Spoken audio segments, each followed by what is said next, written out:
संदीप कुमार जी का सवाल है, वो पूछ रहे हैं अदानी ग्रीप तो आपने बता दिया, उनका परचेज प्राइस लेकिन 1020 का है। और एसबीआई उनका परचेज प्राइस 882 का, माफ कीजिएगा 822 का है, 822। क्या करना चाहिए आपसे पूछ रहे हैं।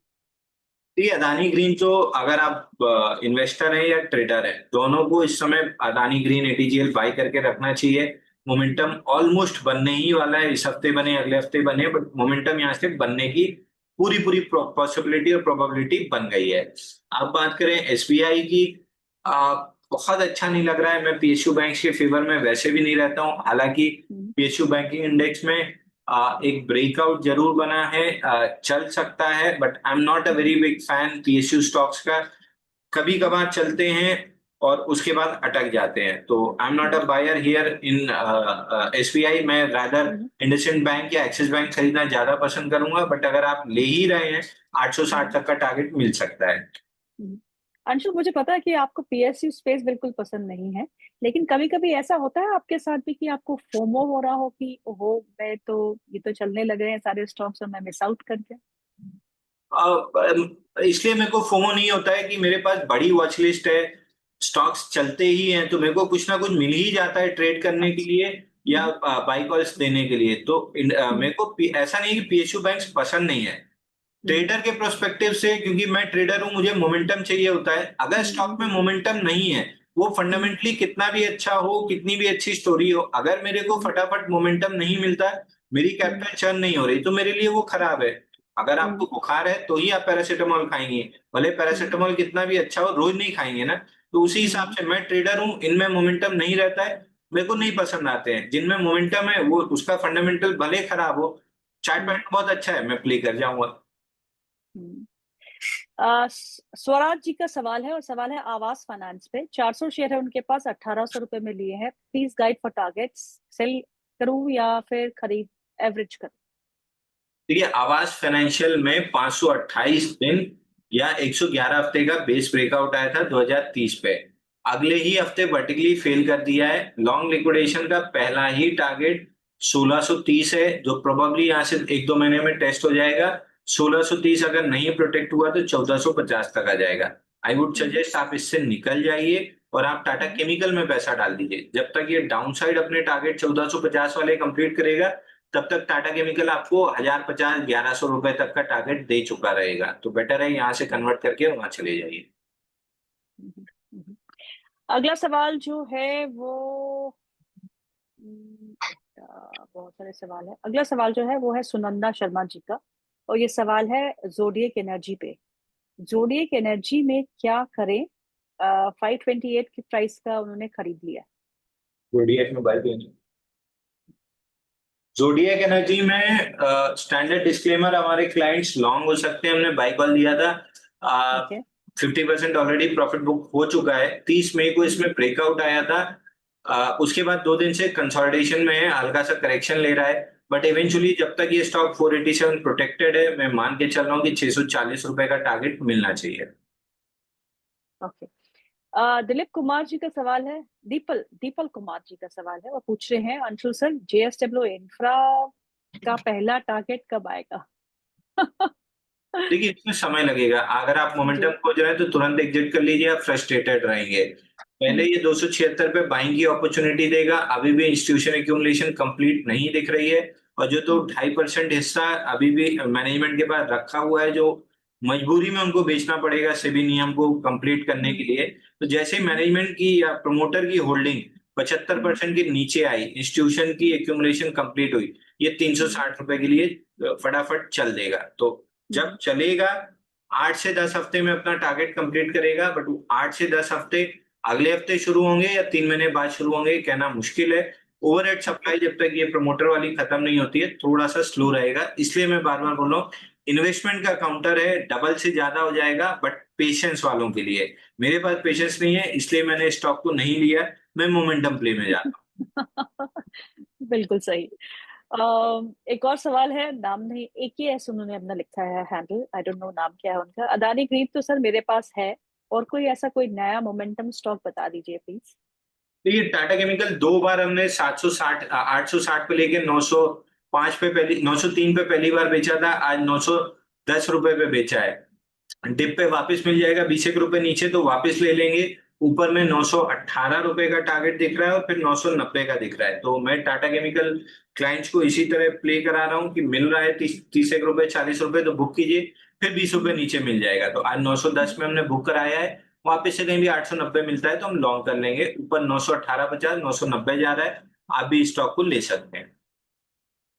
ओके, अगला सवाल है राकेश दयाल जी का। वो पूछते हैं आरसीएफ के बारे में। उनका आरसीएफ जो है 161 पे पहुंच चुका है सर। प्लीज सजेस्ट करिए, मैं प्रॉफिट बुक करूं या मैं 176 का इंतजार करूं?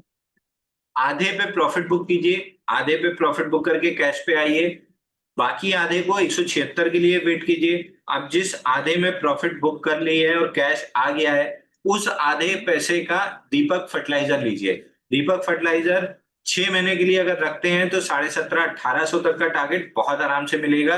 तो आरसीएफ में 50% प्रॉफिट बुक करके, चूंकि 20 रुपए मिल रहा है और ऑलमोस्ट 140 रुपए के स्टॉक में 20 रुपए का मतलब है 15%, जो एफडी आपको 2.5 साल में देती है। 2.5 साल का पैसा चलो, अगर आपने 1 हफ्ते में कमाया है, उसको पहले बचाइए और बाकी आधा पैसा दीपक फर्टिलाइजर में रखिए।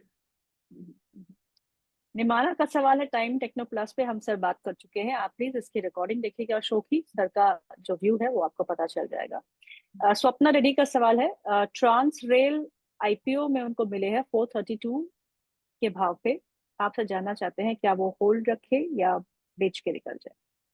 देखिए, ट्रांस रेल अगेन, जो हम हमेशा डिस्कस करते हैं आईपीओ पे, कि पॉजिटिव लिस्टिंग 3 से 5 दिन के बाद बेच देना है, नेगेटिव लिस्टिंग तुरंत बेचना है, फिर आईपीओ बेस बनने का वेट करना है। अब इस स्टॉक ने क्या किया, लिस्टिंग के बाद 63 दिन में 45% करेक्ट हुआ और फिर उसके बाद वापस से अपमूव बनाया है नीचे से ऊपर। 37 दिन में 43% का हाइस के आसपास आ चुका है। अब यहां से मोस्ट लाइकली ये कब कंप्लीट हो गया है, नीचे आके ऐसे राउंड शेप में हैंडल कंप्लीट करेगा, उसके बाद ब्रेकआउट देगा। है तो होल्ड कीजिए, नहीं है तो हैंडल बनने का वेट कीजिए। हैंडल बन के जब ब्रेकआउट देगा 700 रुपए के ऊपर, 1050 का टारगेट आराम से मिलेगा। प्रीएम्प्ट नहीं करना है, आईपीओ बेस को प्रीएम्प्ट करना सबसे बड़ी गलती होती है। प्रॉपरली जब स्ट्रक्चर बना ले, राइट साइड हैंडल डेवलप कर ले, उसके बाद 700 के ऊपर ब्रेकआउट दे, तब बाई कीजिएगा। 20-30 रुपए महंगा लेंगे, लेकिन कंफर्मेशन के साथ लेंगे तो आपको 300 रुपए ऊपर मिल सकता है। प्रीएम्प्टिव लेने की कोशिश करेंगे तो हो सकता है आप 150-200 रुपए नीचे तक का भी टारगेट देख लें। तो प्रीएम्प्ट मत कीजिए, आईपीओ बेस कंप्लीट होने के बाद जब 700 का ब्रेकआउट दे, आराम से बाई कीजिए, 1000-1050 तक का टारगेट मिल जाएगा। श्याम सुंदर गुप्ता जी का सवाल है। Very good afternoon Anshul sir. Sold 50% holding in Lumax Autotech after doubling at 900 rupees. तो उन्होंने आधा जो अपनी हिस्सेदारी है वो ल्यूमैक्स ऑटोटेक में बेचती है 900 रुपीज पे, और डबल डबल जो है वो स्टॉक हो चुका था। Now please suggest if I can invest in Indus tower और Chambal fertiliser for 1 to 2 years। क्या मैं इंडस टावर और चंबल फर्टिलाइजर में 1 से 2 साल के लिए निवेश कर सकता हूँ? देखिए, इंडस टावर में तो मेरे को नहीं लग रहा है। इंडस टावर बल्कि धीरे धीरे करके अपना बाइंग का पैटर्न फेल कर रहा है, तो 312 रुपए तक ऑन द डाउन साइड आ सकता है। इंडस टावर आपकी लॉन्ग टर्म शॉर्ट टर्म दोनों वॉच लिस्ट में नहीं होना चाहिए। चंबल फर्टिलाइजर, आपको याद होगा जागरण पे मैंने मल्टीपल टाइम रिकमेंड किया था कि 10 अटेम्प्ट फेल अटेम्प्ट के बाद फाइनली 545 क्रॉस हुआ है, 700 तक जाएगा। 742 रुपए का हाई बना के अब ये स्टॉक में लंबा करेक्शन आ रहा है। ऑलरेडी 565 तक आ गया, हो सकता है नीचे 500 तक आए। तो अगर यहां से लॉन्ग टर्म आपको लेना ही है तो दीपक फर्टिलाइजर का चार्ट वैसा ही है जैसा 540 पे 545 पे चंबल फर्टिलाइजर था, बड़ी तेजी के लिए तैयार है। तो फर्टिलाइजर में एनएफएल ले सकते हैं 120 के लिए, आरसीएफ ले सकते हैं 176 के लिए, but out of all current price पे बेस्ट पिक, क्योंकि स्ट्रक्चर के ब्रेकआउट के जस्ट ऊपर खड़ा है, वो है दीपक फर्टिलाइजर। इस स्टॉक में बड़ी तेजी आपको दिख सकती है। दूसरा लुमेक्स टेक, इनने बात की, लुमेक्स टेक में हमारे क्लाइंट्स ऑलरेडी लॉन्ग हो सकते हैं, हमने इसमें बाई रिकमेंड किया था। Last Okay. Leg of momentum बचा है, 975 रुपए तक जा सकता है।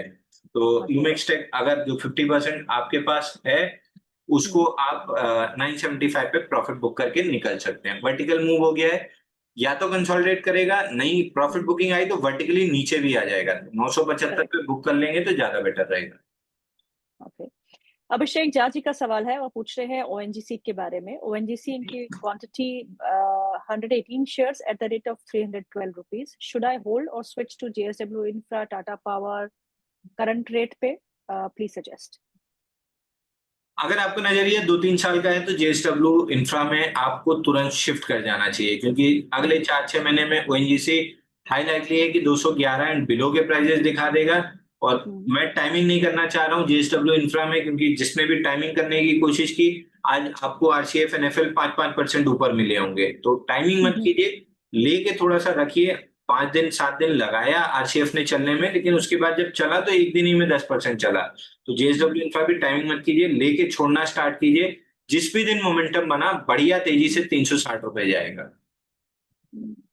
अगला सवाल जो है ललित कुमार जी का है, वो पूछ रहे हैं एडब्ल्यूएल के बारे में, अदानी विलमार के बारे में। लॉन्ग टर्म व्यू रखते हैं 400 तक, क्या वो स्टॉक जा सकता है, ये आपसे पूछ रहे हैं। देखिए आईपीओ के बाद जब ये बाइंग क्लाइमेक्स किया था 800 पे, तब से मैं कंटिन्यूअसली नेगेटिव हूँ। मैं इतना लो एक्सपेक्ट नहीं कर रहा था। मेरा मानना ये था कि 500 के पास आके साइडवेज चला जाएगा, बड़ा बेस बनाएगा। लेकिन उसी समय अदानी जी ने एग्जिट की बात कर ली कि हम इस बिजनेस से एग्जिट कर रहे हैं। उसके बाद स्टॉक में बिल्कुल जैसे रीढ़ की हड्डी टूट गई हो, बिल्कुल मरा हुआ पड़ा है। कोई अपसाइड नहीं दिख रही है। आ जाए अलग बात है, बट चार्ट पे कहीं से कोई एविडेंस नहीं है कि मोमेंटम बनेगा। ना इंस्टीट्यूशनल एक्यूमुलेशन दिख रहा है, ना इंस्टीट्यूशनल एक्टिविटी दिख रही है। एकदम लॉन्ग टर्म शॉर्ट टर्म किसी वॉच लिस्ट में स्टॉक होना ही नहीं चाहिए।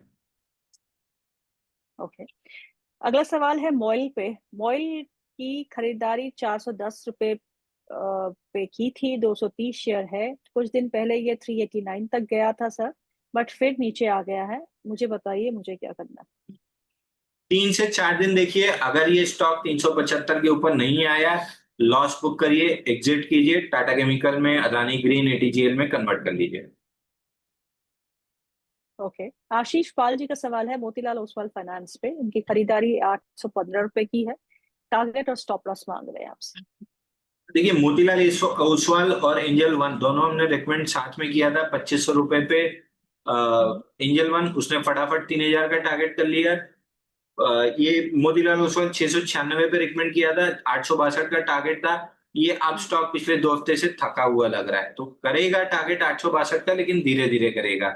नया स्टॉक इस सेगमेंट में मेरे को एक जियोजित दिख रहा है, जिसमें एकदम अर्ली स्टेज पे है। अगर ब्रेकआउट बना तो जियोजित में काफी अच्छी अपसाइड बन सकती है। यहाँ पे अगर ले रहे हैं, जिसकी सलाह नहीं है, बट अगर ले रहे हैं तो 80 रुपए का स्टॉप लॉस है। 90 रुपए के ब्रेकआउट पे 86 के स्टॉप लॉस पे बेहतरीन बाई बनेगा, ऊपर में ओके, 110 रुपए तक के लिए। तो नया बाई अगर कर रहे हैं तो जियोजित 90 के ऊपर कंसिडर कीजिए। अगर है तो मोतीलाल ओसवाल रख सकते हैं। धीरे धीरे करके ये 862 जाएगा। प्रवीण जी का सवाल है, वो पूछ रहे हैं इटर्नल के बारे में। उनके पास 261 के इटर्नल पड़े हुए हैं। क्या can I hold and get the target of 271, और या तो मुझे इस स्टॉक को बेच देना चाहिए और टाटा केमिकल्स लेना चाहिए? आप क्या सलाह देंगे? देखिए मैं तो यही सजेस्ट करूंगा कि इससे निकल के टाटा केमिकल में चले जाइए। उसकी दो बड़ी वजह है। पहले इटर्नल में बड़ी रेंज बनी है 242 और 203, 199 नीचे की। Upper end of the range fail किया, नीचे आया 400 200 242 से 221 तक आया, हायर लो बनाया, वापस 242 तोड़ने की कोशिश कर रहा है। कैंडल बहुत अच्छी नहीं है, वॉल्यूम नहीं है। डिसाइसिवली 245 जिस दिन तोड़ेगा 275 तक जाएगा। उम्मीद कम है कि करेगा, लेकिन अगर करता है तो फिर 275 तक जा सकता है। मेरी उम्मीद यही है कि यहाँ पे ट्रैप बना के एकदम वर्टिकली डाउन मूव आएगी 203 तक। मैं बहुत श्योर ओके, नहीं हूँ इस चार्ट को लेके, बट जो गट फील आ रही है वो 203 रुपए की आ रही है। ओके। अबरार शेख जी का सवाल है, और सवाल है सुजलॉन पे। उनके खरीदी जो है वो 58 रुपीज की है। आपसे पूछ रहे हैं क्या मैं मुनाफा वसूल के निकल जाऊं या होल्ड करके रखूं? देखिए अगर आपको मुनाफा वसूली करनी थी तो परसों के सेशन में 3 दिन पहले, जब ये शायद फ्राइडे का सेशन है, जी फ्राइडे जी को जी। आपके शो में भी डिस्कस हुआ था और मल्टीपल मीडिया प्लेटफॉर्म्स पे भी डिस्कस हुआ था कि 74-70 का टारगेट है। कैप अर्निंग्स की वजह से आया है, एक बार बुक कर लीजिए, कम से कम आधा तो बुक कर लीजिए। डिप्स पे कंसोलिडेशन के बाद फिर बाई बनेगा। तो अभी पहले डिप आ रही है जो 66 तक आ सकती है, फिर कंसोलिडेशन बनेगा, फिर ब्रेकआउट बनेगा तो 80 रुपए 50 पैसे तक जाएगा। तो अगर 6-8 महीने का नजरिया है तो आराम से होल्ड कीजिए 66 की जोन में। तो जब ब्रेकआउट बनेगा तो वापस से बाइंग अपॉर्चुनिटी मिलेगी। 80 रुपए 50 पैसे का टारगेट दिख रहा है। सुंदरप्रीत सिंह जी का सवाल है, वो पूछ रहे हैं कैम्स के बारे में। Please tell view on CAMS for long term. देखिए कैंप्स में कल ब्रेकआउट आया था और अच्छा खासा ब्रेकआउट आया था। 2x और 50 डे एवरेज वॉल्यूम के साथ ब्रेकआउट आया था 28 दिन के कप एंडल पैटर्न से। 50% रिट्रेसमेंट भी ऑलमोस्ट ब्रेकआउट पॉइंट पे ही था 4187। इसके ऊपर टिक जाए तो 4816 तक के टारगेट खुल जाएंगे। बट बीएससी कैंप सीडीएसएल जिस दिन एनएससी का आईपीओ आने लगे इन तीनों स्टॉक से निकल जाइएगा। मोमेंटम केवल एनएससी के आईपीओ आने की वजह से बन रहा है। करेक्ट। संदीप कुमार जी पूछ रहे हैं सर निफ्टी पे क्या व्यू बन रहा है। संदीप कुमार जी, हमने निफ्टी को पहले तो डिस्कस किया था, फिर भी एक बार पूछ लेते हैं। देखिए 15 मिनट के चार्ट पे 2 रिजेक्शन कैंडल बन चुकी है। एक बुलिश एविडेंस या तो 24,575 के ऊपर निकले तो बाइंग दूंगा, या फिर यहाँ पे कोई मतलब बुलिश जिसको मैं एफवीजी कहता हूँ फेयर वैल्यू गैप वो बने तो मैं बाई दूंगा। सेलर में यहाँ पे नहीं हूँ। बुलिश एविडेंस मिलते ही से कंफर्मेशन मिलते ही से I would be a buyer. मेरे को 24,925 की जोन आते हुए दिख रही है। एक आखिरी सवाल ले लेती हूँ। आई नो टाइम ऊपर हो गया है। एक आखिरी सवाल है अदानी एंटरप्राइजेस पे, पूछ रहे हैं आपसे आपका व्यू। देखिए अदानी में जब तक 2644 के ऊपर ब्रेकआउट नहीं आता है मोमेंटम स्लो रहेगा। इन्वेस्टर है तो एक्यूमुलेट कीजिए थोड़ा थोड़ा 2644 तक 200 पॉइंट ऑलरेडी आप प्रॉफिट में रहेंगे। और जब 2644 के ऊपर ब्रेकआउट आएगा तब ये स्टॉक 3000 तक आराम से जा सकता है। तो मैं अदानी में इंटरेस्टेड हूँ। मेरी एक्टिव वॉच लिस्ट में है, लेकिन 2644 के बाद ही मैं बाइंग देखूंगा।